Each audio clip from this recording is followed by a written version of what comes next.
പിതാവിനും പുത്രനും പരിശുദ്ധാത്മാവിനും സ്തുതി. ആദ്യം മുതൽ നമ്മുടെ മേൽ ദൈവകരുണയും മനോഗുണവും എന്നേക്കും ഉണ്ടായിരിക്കട്ടെ. ആമേൻ. ദൈവതിരുനാമത്തിന് മഹത്വമുണ്ടാകട്ടെ. ക്രിസ്തുയേശുവിൽ ഏറ്റവും വാത്സല്യമുള്ള ദൈവമക്കളെ, വീണ്ടും ഒരിക്കൽ കൂടെ നമ്മുടെ കർത്താവും രക്ഷിതാവുമായ പരിശുദ്ധൻ്റെ പാദപീഠത്തിൽ അവിടുത്തെ മാധുര്യമേറിയ തിരുവചനങ്ങളെ ശ്രവിക്കുവാനും ഭുജിക്കുവാനും നമുക്ക് ഭാഗ്യവും സന്ദർഭവും ഒരുക്കി തന്ന നല്ലവനായ കർത്താവിനെ സ്തോത്രം ചെയ്തുകൊണ്ട് തൃപ്പാദപീഠത്തിൽ ഇരുന്ന് തിരുമുഖത്തേക്ക് നോക്കി തിരുവചനങ്ങളെ ശ്രവിക്കാം. ഡിസംബർ മാസം സമാഗതമായിരിക്കുന്നു.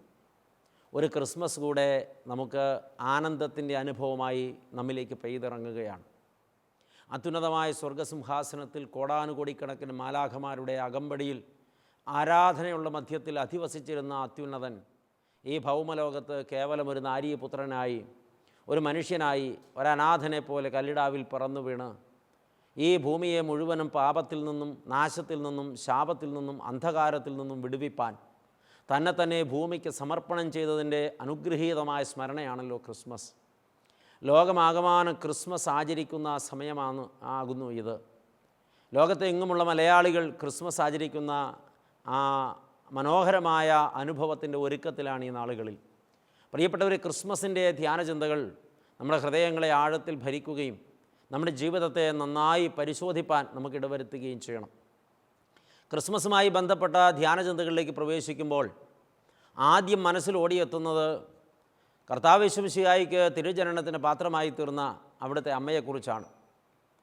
ഒരുപക്ഷെ ലോകത്ത് ഏറ്റവും ഭാഗ്യവതിയായ സ്ത്രീ ആരാണെന്ന് ചോദിച്ചാൽ കർത്താവിൻ്റെ അമ്മ, തമ്പുരാനെ പ്രസവിച്ച അമ്മ എന്ന് തന്നെ അതിൻ്റെ ഉത്തരം പറയേണ്ടിയിരിക്കുന്നു.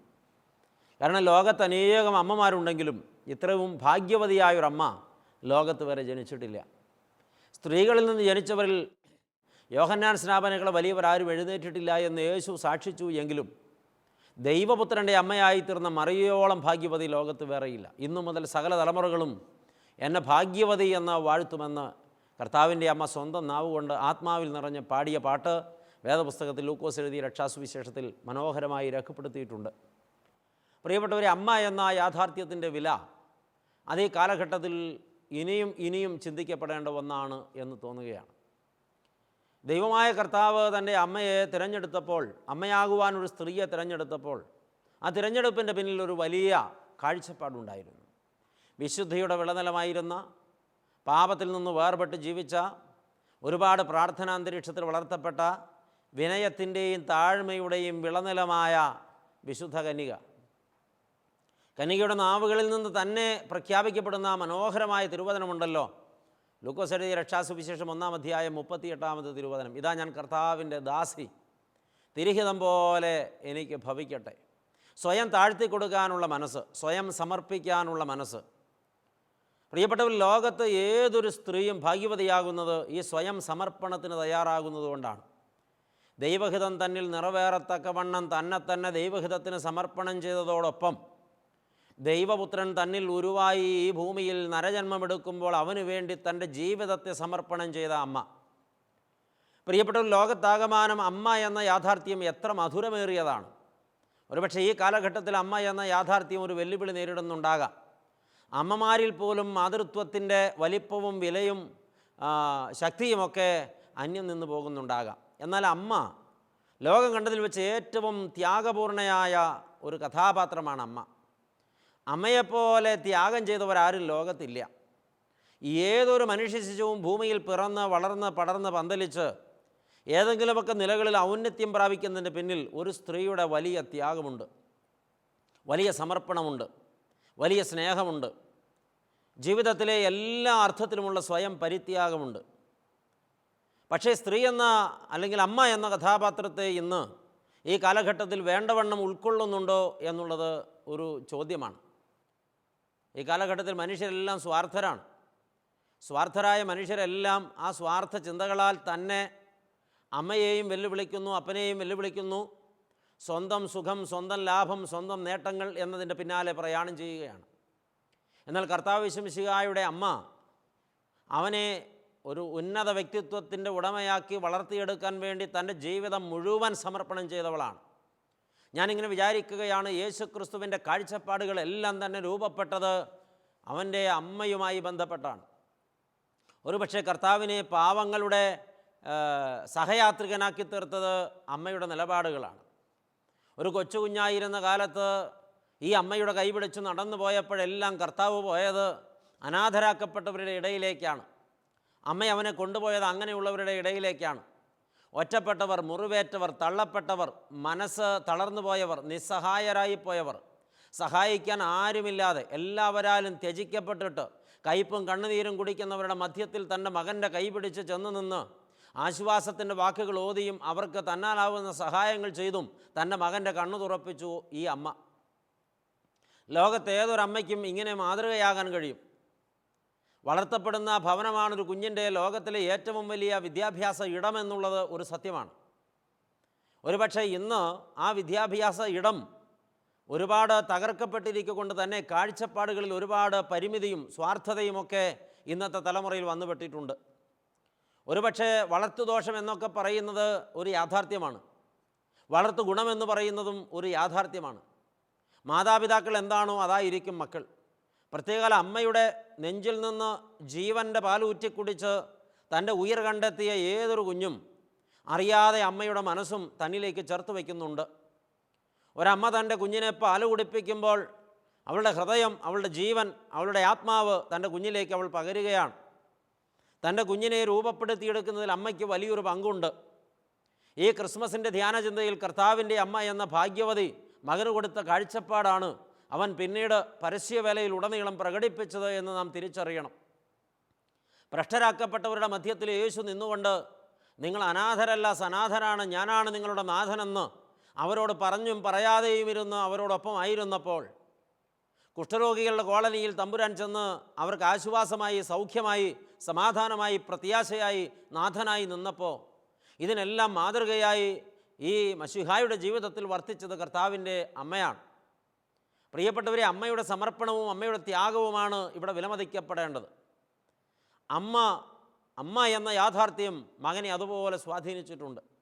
ഒരുപക്ഷെ ഈ കാലഘട്ടത്തിൽ ഒരുപാട് ആളുകൾ കർത്താവിൻ്റെ അമ്മയെ വല്ലാതെ പരിഹസിക്കുകയോ അപമാനിക്കുകയോ മാറ്റി നിർത്തുകയോ ഒറ്റപ്പെടുത്തുകയോ കുറ്റപ്പെടുത്തുകയോ ഒക്കെ ചെയ്യുന്നുണ്ട്. സ്വന്തം പെറ്റമ്മയെ ബഹുമാനിക്കാൻ കഴിയാത്തവർ, മാതൃത്വത്തിൻ്റെ വില എന്താണെന്ന് അറിയാത്തവർക്ക് മാത്രമേ അങ്ങനെ ചെയ്യാൻ കഴിയുകയുള്ളൂ.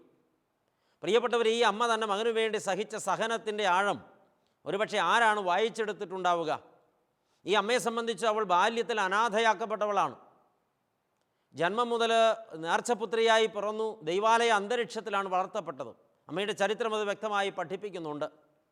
ദൈവാലയത്തിൻ്റെ പശ്ചാത്തലത്തിൽ വളർത്തപ്പെട്ടതുകൊണ്ട് തന്നെ ദൈവവുമായിട്ടുള്ള നിരന്തര ബന്ധവും വചനവുമായിട്ടുള്ള ആഴമേറിയ അടുപ്പവും പുരോഹിതന്മാരും ആത്മീയതയുമായിട്ടുള്ള വലിയ കൂട്ടായ്മയും അമ്മയുടെ ജീവിതത്തിലുണ്ടായിരുന്നു.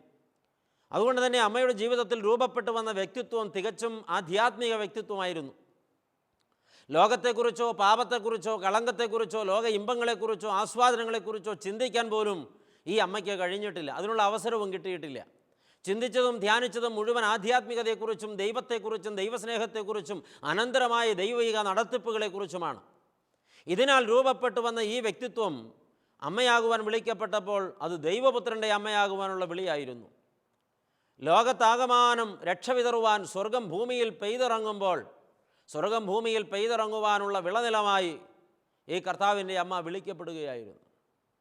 ഈ ഭാഗ്യവതിയായ അമ്മ തനിക്ക് കിട്ടിയ സകല കാഴ്ചപ്പാടുകളും തൻ്റെ മകനിലേക്ക് സന്നിവേശിപ്പിച്ചു. ഏതൊരമ്മയും തൻ്റെ കാഴ്ചപ്പാടുകൾ തൻ്റെ മക്കളിലേക്ക് സന്നിവേശിപ്പിക്കും. ദാനശീലിയായ ഒരു അമ്മ തൻ്റെ മക്കളെ ദാനം കൊടുക്കാൻ പഠിപ്പിക്കും. മറ്റുള്ളവരെ അങ്ങേയറ്റം സഹായിക്കണമെന്ന് മനസ്സുള്ളൊരമ്മ തൻ്റെ മക്കളെ അങ്ങനെ സഹായിക്കാൻ പഠിപ്പിക്കും. ക്ഷമാശീലയായ ഒരു അമ്മ തൻ്റെ മക്കളെ ക്ഷമിക്കാൻ പഠിപ്പിക്കും. സ്നേഹപൂർണയായ ഒരു അമ്മ തൻ്റെ മക്കളെ സ്നേഹിക്കാൻ പഠിപ്പിക്കും. അത് എല്ലാ അർത്ഥത്തിലും അമ്മയാണ് മക്കൾക്ക് നന്മകൾ പകർന്നു കൊടുക്കുന്നത്. സ്വാർത്ഥമതിയായ ഒരു അമ്മ തൻ്റെ മക്കളെ സ്വാർത്ഥതയാണ് പരിശീലിപ്പിക്കുക. അഹങ്കാരിയായ ഒരു അമ്മ തൻ്റെ മക്കളെ അഹങ്കാരമാണ് പഠിപ്പിക്കുക. ദ്രവ്യാഗ്രഹിയും ആഡംബരപൂർണ്ണതയിൽ ജീവിക്കുന്നവളുമായ ഒരു അമ്മ അതുതന്നെയാണ് തൻ്റെ മക്കളെ പരിശീലിപ്പിക്കുക. സ്വാഭാവികമായ ഒരു മനുഷ്യൻ്റെ ജീവിതത്തിൽ, ഒരു കുഞ്ഞിൻ്റെ ജീവിതത്തിൽ ഏറ്റവും കൂടുതൽ സ്വാധീനം ചെലുത്തുന്ന കഥാപാത്രം അമ്മയാണ്. അമ്മയുടെ ഉദരത്തിലെ കുഞ്ഞായിരുന്നു, അമ്മയുടെ നെഞ്ചോട് പറ്റിയ കുഞ്ഞായിരുന്നു, അമ്മയുടെ ഹൃദയത്തോട് പറ്റിയ കുഞ്ഞായിരുന്നു, അമ്മയുടെ മനനമണ്ഡലത്തോട് പറ്റിയ കുഞ്ഞായിരുന്നു. കുഞ്ഞിൻ്റെ കാതിൽ ആദ്യം സംസാരിച്ചത് അമ്മയാണ്. കുഞ്ഞിൻ്റെ കാതിൽ ഏറ്റവും അധികം സംസാരിച്ചത് അമ്മയാണ്. കുഞ്ഞിൻ്റെ ഹൃദയത്തോട് ഏറ്റവും കൂടുതൽ വാദിച്ചത് അമ്മയാണ്. ഈ കുഞ്ഞിൻ്റെ വ്യക്തിത്വം രൂപപ്പെടുത്തിയെടുത്തത് അമ്മയാണ്. പ്രിയപ്പെട്ടവരെ, ഏത് മനുഷ്യൻ്റെ ജീവിതത്തിലും ഏറ്റവും കൂടുതൽ സ്വാധീനം നന്മയായാലും തിന്മയായാലും ചെലുത്തിയിട്ടുള്ള കഥാപാത്രം അമ്മയാണ്. അമ്മ പറഞ്ഞ ഒരു വാക്ക് പോലും ഒരു കുഞ്ഞിൻ്റെ മനസ്സിൽ നിന്നും മാഞ്ഞു പോകില്ല. അതെത്ര കയ്പുള്ളതാണെങ്കിലും മധുരമുള്ളതാണെങ്കിലും. പല ആളുകളും ഇന്ന് വളരെ ക്രിമിനൽ സ്വഭാവമുള്ളവരായി രൂപപ്പെട്ടു വരുമ്പോൾ അവരെ ഒന്ന് ഹിപ്നോതെറാപ്പിക്ക് വിധേയപ്പെടുത്തിയാൽ, അല്ലെങ്കിൽ അവരൊന്ന് മനസ്സ് തുറന്ന് സംസാരിക്കുമ്പോൾ അത് കേൾക്കുവാനിടയായാൽ അവരൊരു പക്ഷേ പൊട്ടിത്തെറിക്കും. എൻ്റെ അമ്മ എനിക്ക് തന്ന കൈപ്പേറിയ അനുഭവങ്ങളാണ് എന്നെ ഇത്രയും നീചമായ കാഴ്ചപ്പാടിന് ഉടമയാക്കിയത്. ഒരുപക്ഷെ ലോകം കണ്ടതിൽ ഏറ്റവും ഭീകരനെന്ന് ചരിത്രത്തിൽ എഴുതപ്പെട്ട അഡോൾഫ് ഹിറ്റ്ലർ എന്ന ജർമ്മൻ നാസി തലവൻ, അദ്ദേഹത്തെ ആ നിലയിലേക്ക് തള്ളിവിട്ടത്, ഇങ്ങനെ കിരാതമായ മനസ്സിന് ഉടമയാക്കി തീർത്തത് തൻ്റെ അമ്മയാണെന്ന് അദ്ദേഹം എഴുതിയിട്ടുണ്ട്. പ്രിയപ്പെട്ടവരെ, എന്നാൽ ഇവിടെ ലോകത്ത് ആകമാനം സന്തോഷത്തിൻ്റെയും സമാധാനത്തിൻ്റെയും വിത്ത് വിതച്ചവനായ യേശുക്രിസ്തുവിൻ്റെ വ്യക്തിത്വത്തെ ലോകത്ത് ഏറ്റവും അധികം സ്വാധീനിച്ച ഭാഗ്യവതിയായ കഥാപാത്രം കർത്താവിൻ്റെ അമ്മയാണ്. ആകയാൽ ഈ ദിവസം അച്ഛൻ നിങ്ങളോട് സംസാരിക്കട്ടെ. ഈ ക്രിസ്മസ് അമ്മമാരുടേതാക്കി തീർക്കണം, അമ്മമാർക്കുള്ളതായി സമർപ്പണം ചെയ്യണം. ഈ കാലഘട്ടത്തിൽ ഒരുപാട് അമ്മമാർ തിരസ്കരിക്കപ്പെടുന്നു, ഒരുപാട് അമ്മമാർ പുറത്തെറിയപ്പെടുന്നു, ഒരുപാട് അമ്മമാർ വെറുത്ത് മാറ്റി നിർത്തപ്പെടുന്നു. എന്നാൽ അമ്മ എന്ന ആ ഒരു യാഥാർത്ഥ്യം മക്കൾക്ക് വേണ്ടി എന്തുമാത്രം സഹിച്ചിട്ടുണ്ട്, സമർപ്പണം ചെയ്തിട്ടുണ്ട് എന്ന യാഥാർത്ഥ്യം മാറ്റാൻ നമുക്ക് കഴിയില്ല. തിരസ്കരിക്കപ്പെടുന്ന അമ്മമാർക്ക് വേണ്ടി ക്രിസ്മസ് നമുക്ക് സമർപ്പണം ചെയ്യാം. ഏതെങ്കിലും മക്കൾ സ്വന്തം അമ്മമാരെ, സ്വന്തം അപ്പന്മാരെ നിഷേധിച്ചിട്ടുണ്ടെങ്കിൽ, തള്ളിക്കളഞ്ഞിട്ടുണ്ടെങ്കിൽ, ഏതെങ്കിലും അവർ തന്ന തിക്താനുഭവങ്ങളുടെ പേരിലാണ് അങ്ങനെ ചെയ്തിട്ടുള്ളതെങ്കിൽ, നിങ്ങളൊരു വിശ്വാസിയാണെങ്കിൽ, കർത്താവായ യേശുക്രിസ്തു നിങ്ങളുടെ ജീവിതത്തിൽ ആരെങ്കിലും ആണെങ്കിൽ, കർത്താവായ യേശുക്രിസ്തുവിൻ്റെ അമ്മയെ പ്രതി, കർത്താവായ യേശുക്രിസ്തുവിൻ്റെ നമുക്കുള്ള മാതൃകാപരമായ ജീവിതത്തെ പ്രതി സ്വന്തം മാതാവിനെ ഉൾക്കൊള്ളുവാൻ നമുക്ക് കഴിയണം. കർത്താവ് തൻ്റെ അമ്മയെ തിരസ്കരിച്ചുവെന്നും തള്ളിക്കളഞ്ഞുവെന്നും മാറ്റി നിർത്തിയെന്നുമൊക്കെ ചില ആളുകൾ വേദപുസ്തകത്തിൽ നിന്ന് വ്യാഖ്യാനിക്കുന്നുണ്ട്. സത്യമായിട്ടും അത് തെറ്റാണ്, 100% തെറ്റാണ്. കർത്താവ് ഒരിക്കലും തൻ്റെ അമ്മയെ തിരസ്കരിച്ചിട്ടില്ല, മാറ്റി നിർത്തിയിട്ടില്ല, നിഷേധിച്ചിട്ടില്ല, ഞാനും നീയും തമ്മിൽ ബന്ധമില്ലെന്ന് പറഞ്ഞിട്ടില്ല. മറിച്ച് തൻ്റെ അമ്മയെ അങ്ങേയറ്റം ബഹുമാനിക്കുകയും ആദരിക്കുകയുമാണ് ഈ മകൻ ചെയ്തത്. താൻ ക്രൂശിൽ കിടക്കുന്ന വേളയിൽ കുരിശിൻ്റെ ചുവട്ടിൽ നിന്ന് അമ്മയെയും താൻ സ്നേഹിച്ച ശിഷ്യനെയും നോക്കിക്കൊണ്ട്, ഇതാ നിൻ്റെ അമ്മ, ഈ നിമിഷം മുതൽ ഈ അമ്മ നിൻ്റെ അമ്മയാണെന്ന് തൻ്റെ ശിഷ്യനോടും, ഇതാ നിൻ്റെ മകൻ, ഈ നിമിഷം മുതൽ എനിക്ക് പകരം ഇവനാണ് നിൻ്റെ മകനെന്ന് തൻ്റെ അമ്മയോടും പറഞ്ഞ് മരണവേളയിൽ പോലും തൻ്റെ അമ്മയുടെ ഭാവി സുരക്ഷിതത്വത്തെ വ്യക്തമായി ഉറപ്പിച്ചു നിർത്തിയ ക്രിസ്തു ഒരിക്കലും തൻ്റെ അമ്മയെ നിഷേധിച്ചിട്ടില്ല. പ്രിയപ്പെട്ടവരെ, അമ്മമാരും ചിന്തിക്കേണ്ടതുണ്ട്, ഞാൻ എൻ്റെ മക്കൾക്ക് വേണ്ടി എന്ത് മാതൃകയാണ് ചെയ്യുന്നത്. കർത്താവിൻ്റെ അമ്മ എന്തുമാത്രം ത്യാഗം സഹിച്ചു. പ്രിയപ്പെട്ടവരെ, മാനസികമായി അനുഭവിച്ച സംഘർഷങ്ങൾക്ക് അളവില്ല. സ്വന്തം മകനെ ഗർഭം ധരിക്കുമ്പോൾ വിവാഹ നിശ്ചയം കഴിഞ്ഞിട്ടേ ഉള്ളൂ, ഭർത്താവിനോടൊത്ത് താമസം തുടങ്ങിയിട്ടില്ല. എന്നാൽ അവിഹിത ഗർഭമെന്ന് മുദ്ര കുത്തപ്പെടാം, ഒരുപാട് ആക്ഷേപങ്ങൾ കേൾക്കേണ്ടി വന്നേക്കാം, ന്യായപ്രമാണപ്രകാരം വിസ്തരിക്കപ്പെട്ടാൽ കല്ലെറിഞ്ഞു കൊല്ലപ്പെട്ടേക്കാം, ഒരുപാട് ശോധനകളിലൂടെ കടന്നു പോകേണ്ടി വന്നേക്കാം. നിൻ്റെ ഹൃദയത്തിലൂടെ ഒരു വാൾ കിടക്കുമെന്ന് ശിമ്യോൻ പറഞ്ഞത് പിന്നീട് പ്രിയപ്പെട്ടവരെ നാം കാണുന്നുണ്ട്. അതെ, ഇപ്രകാരം ഹൃദയത്തിലൂടെ ഒരു വാൾ കടന്നുപോയ അനുഭവമായിരുന്നു അമ്മയുടെ അനുഭവം. ഒരുപക്ഷെ ചേർത്ത് വച്ചാൽ ഏതൊരു അമ്മയുടെയും അനുഭവം ഇതുപോലെ ഒരുപാട് സംഘർഷങ്ങളുടെ അനുഭവമാണ്, ഒരുപാട് മാനസിക ഭാരങ്ങളുടെ അനുഭവമാണ്. ഒരു കുഞ്ഞിനെ ഗർഭത്തിൽ പേറി പ്രസവിക്കുന്ന സമയം വരെ ഒരമ്മ അനുഭവിക്കുന്ന നൊമ്പരങ്ങളെക്കുറിച്ച് ഒരാൾക്കും ലോകത്ത് വർണ്ണിച്ചാൽ മനസ്സിലാകില്ല. അത് സ്ത്രീ എന്ന കഥാപാത്രത്തിന്, അമ്മ എന്ന കഥാപാത്രത്തിന് മാത്രം മനസ്സിലാകുന്നതാണ്. പ്രിയപ്പെട്ടവരെ, മാനസികമായും ശാരീരികമായും എന്തുമാത്രം നൊമ്പരം ഈ അമ്മ സഹിച്ചിട്ടുണ്ട്. മാത്രമല്ല, ഒരു കുഞ്ഞിന് ജന്മം കൊടുക്കേണ്ട സമയമായപ്പോഴാണ് ഉഗസ്തോസ് കൈസറിൻ്റെ കൽപ്പന വന്നത്, അവരവരുടെ ജന്മദേശത്ത് പോയി സെൻസസ് കൊടുക്കണമെന്ന്. പ്രിയപ്പെട്ടവരെ, യാത്രാമാർഗ്ഗങ്ങൾ അന്ന് ഇല്ലെന്ന് നമുക്കറിയാം. അങ്ങേയറ്റം കിട്ടാവുന്ന യാത്രാവാഹനം കഴുതയാണത്. ഉണ്ടായിരുന്നോ എന്ന് നമുക്ക് നിശ്ചയമില്ല. പാർത്തിരുന്ന നസറത്തിൽ നിന്ന് ബത്ലഹേമോളം നടന്നു പോവുകയാണ്. അവിടെ ചെല്ലുമ്പോഴേക്കും പ്രസവകാലം എടുത്തിരിക്കുന്നു. ആയിരക്കണക്കിന് ആളുകൾ വന്ന് തിങ്ങിപ്പാർത്തുകൊണ്ടിരിക്കുകയാണ്. എല്ലാവരും ഒരു നിശ്ചിത ദിവസം അവിടെ കണക്ക് കൊടുക്കണം. താമസിക്കാൻ ഇടമില്ല. സത്രങ്ങളിൽ പോലും സ്വീകരിക്കപ്പെട്ടില്ല. പെരുവഴിയിൽ ആയിപ്പോയി. ഒടുവിൽ യാതൊരു നിവൃത്തിയുമില്ലാഞ്ഞിട്ട് ആരുടെയോ ഔദാര്യം കൊണ്ട് അവരുടെ പശുത്തൊട്ടിയിലെ പുൽക്കൂട്ടിലാണ് അത്യുന്നതൻ അവൾ ജന്മം കൊടുത്തത്. പക്ഷെ പരാതിപ്പെട്ടതായി കാണുന്നില്ല. ജീവിതത്തിൽ അങ്ങേയറ്റം ദൈവത്തിന് തന്നെ സമ്പൂർണ്ണമായി സമർപ്പിച്ച കർത്താവിൻ്റെ അമ്മ ഒരിക്കൽ പോലും ഒരു പരാതിയുടെ വാക്ക് ഒരിടത്തും പറഞ്ഞതായി ബൈബിളിൽ കാണുന്നില്ല. ദൈവമക്കളെ, അമ്മ അതെല്ലാം സഹിക്കുകയായിരുന്നു. ഒരുപക്ഷെ ജീവിതത്തിൽ സൗകര്യങ്ങൾ വേണ്ടവണ്ണം കിട്ടാത്തതുകൊണ്ട്, അംഗീകാരം വേണ്ടവണ്ണം കിട്ടാത്തതുകൊണ്ട്, മാനം വേണ്ടവണ്ണം കിട്ടാത്തതുകൊണ്ട് പലപ്പോഴും പൊട്ടിത്തെറിക്കുന്ന ഇന്നത്തെ സ്ത്രീകൾ, അമ്മമാർ, കർത്താവിൻ്റെ അമ്മയെ മാതൃകയാക്കട്ടെ. തൻ്റെ മകനവൾ ജന്മം കൊടുത്തത് പാതിരാ നേരത്ത്, തണുപ്പും കുളിരും മഞ്ഞുമുള്ള പാതിരാ നേരത്ത് ആ കല്ലിടാവിൽ പശുത്തൊട്ടിയിലാണ്. ഇന്നും വിശുദ്ധ നാടുകൾ സന്ദർശിക്കുന്നവർക്ക് ബത്ലഹേമിലെ തിരുപ്പിറവിയുടെ ദൈവാലയത്തിൽ അൾത്താരയുടെ അടിത്തട്ടിലെ ആ ഗുഹയിൽ കയറി ചെല്ലാനായിട്ട് അവസരമുണ്ട്. ഞാൻ പലവട്ടം അവിടെ പോയി പ്രാർത്ഥിക്കുവാൻ എനിക്ക് ഭാഗ്യം കിട്ടിയിട്ടുണ്ട്. ദൈവമക്കളെ തിരിച്ചറിയണം, ഇപ്രകാരം ഒരു പൊതുസ്ഥലത്ത് തൻ്റെ പ്രിയ മകന് ജന്മം കൊടുത്ത അമ്മ മകനു വേണ്ടി സഹിച്ചത് എത്ര വലിയ സഹനമാണ്. എന്നാൽ ഈറ്റുനോവിൻ്റെ നൊമ്പരം വിട്ടുമാറും മുമ്പാണ് കൽപ്പന പുറപ്പെട്ടത് ഹെരോദാവിൻ്റെ ബത്ലഹേമിലും പരിസരത്തും 2 വയസ്സിൽ താഴെയുള്ള മുഴുവൻ ആൺ പ്രജകളെയും കൊന്നുകളയണമെന്ന്. കൽപ്പന കേട്ടിട്ട് ഞെട്ടിപ്പോയി. സ്വപ്നത്തിൽ പ്രത്യക്ഷപ്പെട്ട മാലാഖ പറഞ്ഞത് യൗസഫ് പിതാവിനോട് അമ്മയെയും മകനെയും കൊണ്ട് പലായനം ചെയ്യാനാണ്. ദൈവമക്കളെ, അന്ന് മിസ്രയീമിലേക്കുള്ള ഓടിപ്പോക്ക്, ബത്ലഹേമിൽ നിന്ന് മിസ്രയീം വരെ സഞ്ചരിച്ച സഞ്ചാരത്തെക്കുറിച്ച് ചിന്തിക്കുമ്പോൾ അത്ഭുതമല്ലാതെ വേറെ ഒന്നും തോന്നുന്നില്ല.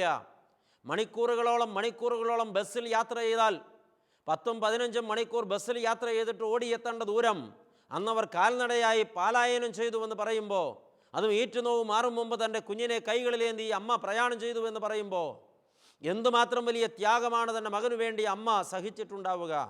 ഈ ഓട്ടത്തിനിടയിലെല്ലാം അമ്മ തൻ്റെ ഹൃദയം കൊണ്ട് തൻ്റെ മകനോട് പറഞ്ഞു, നീ കാണണം, നീ അറിയണം, നീ അനുഭവിക്കണം ഈ ലോകത്ത് കഷ്ടപ്പെടുന്ന ജനത്തിൻ്റെ വേദന, സഹിക്കുന്ന ജനത്തിൻ്റെ നൊമ്പരം, ഏറ്റവും തകർക്കപ്പെടുന്നവരുടെ, പലായനം ചെയ്യേണ്ടി വരുന്നവരുടെ വേദന.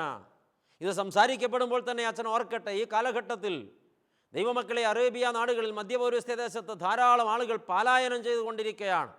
സ്വന്തം നാട്ടിൽ സുരക്ഷിതത്വമില്ലാത്തത് കൊണ്ട്, സ്വന്തം നാട്ടിൽ അവർ കൊല്ലപ്പെടുമെന്നുള്ളത് കൊണ്ട്, അവർക്കുള്ള സകലതും കൊള്ളയടിക്കപ്പെടുന്നത് കൊണ്ട്, ജീവിതത്തിൽ മക്കളെയും തലമുറകളെയും സൂക്ഷിക്കാൻ കഴിയാത്തത് കൊണ്ട്, ജനിച്ച നാടും വീടും അതുവരെ നേടിയ സമ്പാദ്യങ്ങളും വലിച്ചെറിഞ്ഞിട്ട് പ്രാണനും കയ്യിൽ പിടിച്ച് ഉടുതുണിക്ക് മറുതുണിയില്ലാതെ പലായനം ചെയ്യുന്നവരുടെ സംഖ്യ ദിനം പ്രതി ഏറി വരികയാണ്. യേശുക്രിസ്തുവിൻ്റെ അമ്മ യോസേഫ് പിതാവും തൻ്റെ മകനെയും കൊണ്ട് മിസ്രയീമിലേക്ക് പലായനം ചെയ്തതുപോലെ അതിലുപരിയോ ഈ കാലഘട്ടത്തിൽ ധാരാളം ആളുകൾ മാതൃരാജ്യം വിട്ട് പലായനം ചെയ്യുമ്പോൾ കർത്താവ് ഈ കാലഘട്ടത്തിൽ അവർക്ക് വേണ്ടി പിറവിയെടുക്കണം.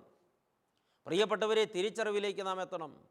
താൻ വളർന്നു വലുതായപ്പോൾ ഇപ്രകാരം തള്ളപ്പെട്ട്, മാറ്റി നിർത്തപ്പെട്ട്, ഉപേക്ഷിക്കപ്പെട്ട്, കുറ്റം വിധിക്കപ്പെട്ട്, വേട്ടയാടപ്പെടുന്നവരുടെ പക്ഷത്ത് ചേർന്ന് നിന്ന് തമ്പുരാൻ കർത്താവ് അട്ടഹസിക്കുകയും അവർക്ക് വേണ്ടി വാദിക്കുകയും അവർക്ക് വേണ്ടി നട്ടൽ നിവർത്തി ഒരു പരിചയ പോലെ നിൽക്കുകയും ചെയ്തപ്പോൾ ഈ കാഴ്ചപ്പാടെല്ലാം തൻ്റെ അമ്മയുടെ വ്യക്തിത്വത്തിൽ നിന്ന് മകൻ കണ്ടെത്തിയതാണ്. അതുകൊണ്ടാണ് അച്ഛൻ പറഞ്ഞത് ഈ ക്രിസ്മസ് അമ്മമാർക്ക് വേണ്ടി സമർപ്പണം ചെയ്യണമെന്ന്. പ്രിയപ്പെട്ടവർ, ലോകത്താകമാനമുള്ള അമ്മമാർക്ക് വേണ്ടി ക്രിസ്മസ് സമർപ്പണം ചെയ്യണം. അമ്മമാരെക്കുറിച്ച് പ്രത്യേകം കരുതണം. ഈ ക്രിസ്മസിന് അമ്മമാരെ പ്രത്യേകം ആദരിക്കണം, ബഹുമാനിക്കണം. കർത്താവിൻ്റെ അമ്മയെ ഏറ്റവും ഉപരിയായി ബഹുമാനിച്ച് ആദരിക്കണം. നമ്മുടെ ജീവിതത്തിലൊക്കെ വലിയ സമർപ്പണം കണ്ടെത്തുവാനായിട്ട് നമുക്ക് സാധിക്കണം.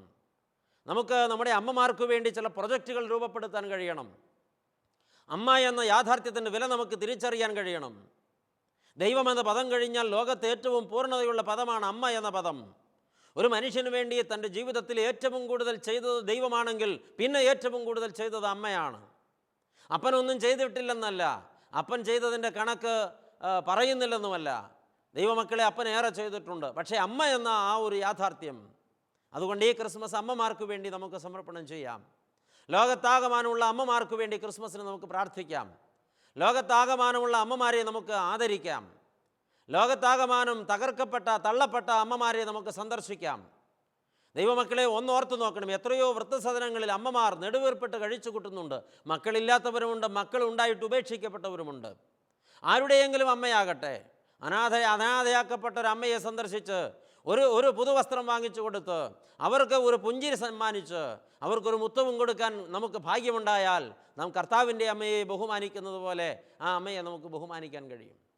ഈ ക്രിസ്മസിൻ്റെ ധ്യാനം നിങ്ങളുടെ ഉള്ളിലാകുമ്പോൾ നിങ്ങൾ എന്താണ് തീരുമാനിക്കുന്നത്? ഒരുപക്ഷെ പ്രിയപ്പെട്ടവരെ, നമ്മുടെ ആചരണങ്ങളെല്ലാം ആഘോഷങ്ങളും ആർഭാടങ്ങളുമായി മാറുകയാണ്. മുമ്പും അച്ഛനത് സൂചിപ്പിച്ചിട്ടുണ്ട്. എങ്ങനെ ആർഭാടമാക്കാം, എങ്ങനെ ആഡംബരത്തിൽ മുങ്ങാം, എങ്ങനെ എത്ര പണം ചിലവാക്കി മറ്റുള്ളവരുടെ മുമ്പിൽ ഈ ആഘോഷത്തെ നമുക്ക് പൊടിപൊടിക്കാമെന്നാണ് നമ്മുടെ ചിന്ത. സത്യത്തിൽ നമ്മുടെ കാഴ്ചപ്പാട് തന്നെ മാറിപ്പോവുകയാണ്.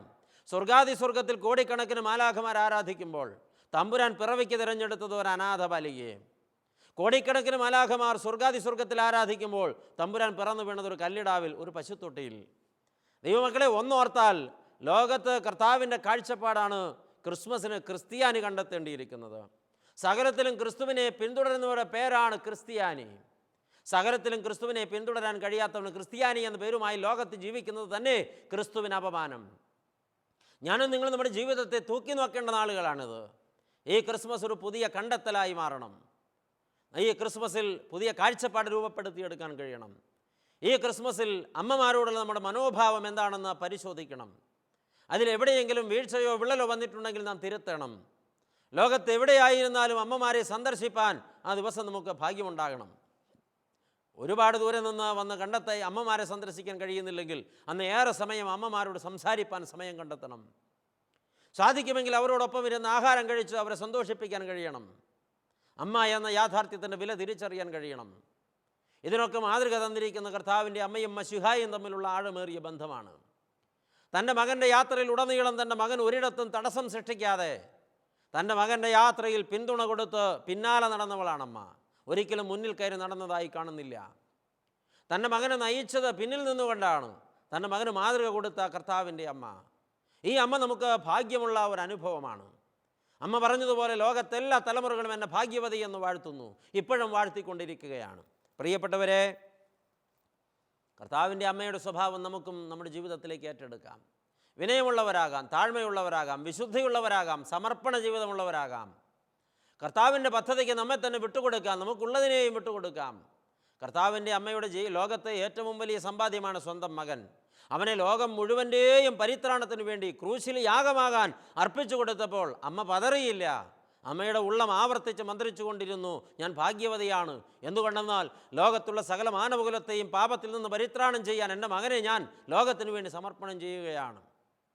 ഈ ലോകത്ത് മുഴുവനും തന്നെ പൂർണ്ണമായി കർത്തൃഹിതത്തിന് ഏൽപ്പിച്ചു കൊടുത്ത കർത്താവിൻ്റെ അമ്മയെ നമ്മുടെ ഹൃദയത്തിൽ ഏറ്റുവാങ്ങുവാനും അമ്മയെപ്പോലെ ജീവിതം നയിക്കുവാനും കർത്താവിന് നമ്മളിൽ ജനിക്കത്തക്കവണ്ണം നമ്മളെ തന്നെ താഴ്ത്തിക്കൊടുക്കുവാനും കർത്താവ് നമ്മളിൽ രൂഢമൂലമായിട്ട് നാം ക്രിസ്ത്യാനിത്വത്തിൻ്റെ പൂർണ്ണത പ്രാപിപ്പാനും അങ്ങനെ നമ്മുടെ ജീവിതം കൊണ്ട് ഒരു പുതിയ ചരിത്രം എഴുതുവാനുമാണ് ഈ ക്രിസ്മസിൽ നമുക്ക് കഴിയേണ്ടത്.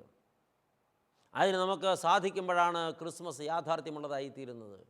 അങ്ങനെ സംഭവിക്കുന്നില്ല എങ്കിൽ നമ്മുടെ ക്രിസ്മസ് ഒരുപക്ഷെ ആർഭാടത്തിലും ദൈവത്തോടുള്ള ഏറ്റവും വലിയ പരിഹാസത്തിലും അവസാനിച്ചു പോകും. നമുക്ക് പുതിയ ദർശനങ്ങളും കാഴ്ചപ്പാടുകളും കണ്ടെത്തുവാൻ ദൈവമായ കർത്താവ് ഭാഗ്യം തരട്ടെ. ഈ അമ്മ തൻ്റെ മകനു വേണ്ടി ജീവിച്ചു, മകനു വേണ്ടി സമർപ്പിച്ചു, ദൈവഹിതത്തിന് തന്നെ ഏൽപ്പിച്ചു കൊടുത്തു, വിശുദ്ധിയോടെ ജീവിച്ചു, തൻ്റെ മകനെ ലോകത്തിന് വേണ്ടി വിട്ടുകൊടുത്തു. ഭാഗ്യവതിയായ അമ്മ, ഈ അമ്മയെ പ്രതി ഈ ക്രിസ്മസ് അമ്മമാർക്കുള്ളതായി നമുക്ക് സമർപ്പണം ചെയ്യാം. എല്ലാ അമ്മമാർക്കും ഭാഗ്യമുണ്ടാകട്ടെ. എല്ലാ അമ്മമാർക്കും ക്രിസ്മസിൻ്റെ സന്തോഷം പകരുന്നു. എല്ലാ അമ്മമാരിലേക്കും ആനന്ദത്തിൻ്റെ ക്രിസ്മസ് ആശംസിക്കുന്നു. എല്ലാ അമ്മമാരും, അവർ അനാഥരാകട്ടെ സനാഥരാകട്ടെ, ഇത് കേട്ടുകൊണ്ടിരിക്കുന്ന സകല അമ്മമാർക്കും ഒന്ന് ഊറിച്ചിരിക്കാൻ ഈ ക്രിസ്മസ് ഭാഗ്യമുള്ളതായി തീരട്ടെ എന്ന് ഹൃദ്യമായി ആശംസിക്കുന്നു. കേൾക്കുന്ന മുഴുവൻ ആളുകൾക്കും ഈ ക്രിസ്മസിൻ്റെ എല്ലാ ശുഭമംഗളങ്ങളും ഹൃദയത്തിൻ്റെ ആഴങ്ങളിൽ നേർന്നുകൊണ്ട് ഈ വാക്കുകൾ ഉപസംഹരിക്കുന്നു. ദൈവം അനുഗ്രഹിക്കട്ടെ. നമുക്ക് പ്രാർത്ഥിക്കാം. സ്നേഹവാനായ കർത്താവേ, ഞങ്ങൾ കേട്ടതുപോലെ കർത്താവിൻ്റെ അമ്മയെ ഞങ്ങളുടെ ഉള്ളത്തിൽ ഞങ്ങൾ ഇപ്പോൾ ഏറെ ആദരിക്കുന്നു, ബഹുമാനിക്കുന്നു. ഈ ക്രിസ്മസ് അമ്മമാർക്ക് വേണ്ടി ഞങ്ങൾ സമർപ്പിക്കുന്നു. ഞങ്ങളുടെ അമ്മമാരെ അങ്ങേയറ്റം ബഹുമാനിക്കാനും ആദരിപ്പാനും ദൈവമേ അവരുടെ മുഖത്ത് പുഞ്ചിരി വിരിയുന്നത് കാണുവാനും അവർക്ക് വേണ്ടി സമർപ്പണം ചെയ്യുവാനും ഈ ക്രിസ്മസിൽ ഞങ്ങൾ തീരുമാനിക്കുന്നു. തമ്പുരാനെ, അവിടുത്തെ അമ്മയെ അവിടുന്ന് എപ്രകാരം കണ്ടുവോ അപ്രകാരം ഞങ്ങളുടെ അമ്മമാരെ ഞങ്ങൾക്ക് കാണുവാനുള്ള ഭാഗ്യം തരണമേ. തിരുപ്പിറവിയുടെ ഈ മനോഹരമായ പെരുന്നാൾ അമ്മമാർക്ക് വേണ്ടി സമർപ്പണം ചെയ്യുവാൻ ഞങ്ങൾക്ക് ഭാഗ്യം തരണമേ.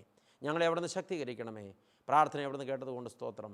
ഞങ്ങൾ അങ്ങേക്കും അങ്ങയുടെ പിതാവിനും പരിശുദ്ധാത്മാവിനും സ്തുതിയും സ്തോത്രവും സമർപ്പിക്കുന്നു, ഇപ്പോഴും എപ്പോഴും എന്നേക്കും തന്നെ. ആമേൻ.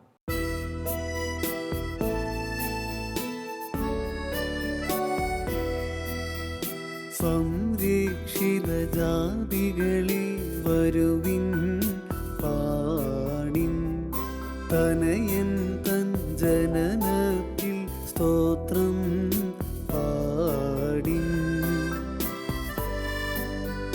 താടിപ്പിൻ താടിപ്പിൻ കരമിൻ നാളിൽ തനയൻ